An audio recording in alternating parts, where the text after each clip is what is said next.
All right, so I posted a video talking about how the integration into the traditional finance world for this BTC asset and other crypto assets is a double-edged sword. And here's another example. The derivative market, right?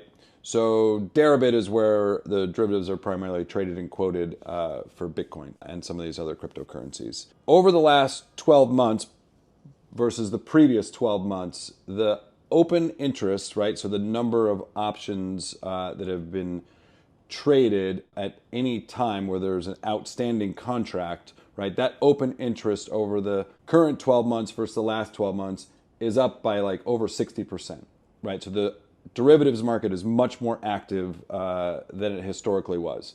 And the consequence of that is every time someone puts a derivative trade on, a market maker goes out, or whoever is the principal on that trade goes and puts a delta hedge on, right? So they're hedging against that derivative that they bought or sold to that customer. So they have to put that on a delta so they can trade the volatility of that underlying asset to collect the cash flow between that time and the expiration of that derivative. So they go in and they put a aggressive hedge on that. So they sell BTC or they buy BTC, and they're not really that concerned with the exact price they get. They just need to get that hedge on quick so they can be delta neutral, and then they can trade that derivative. You see that reflected in the BTC market, for example, where you see aggressive buying or aggressive selling come in, and that's different than it used to be, and that's different than it used to be because there's just more derivatives trading. And there's other aspects of this market too that have changed as we've integrated into this financial system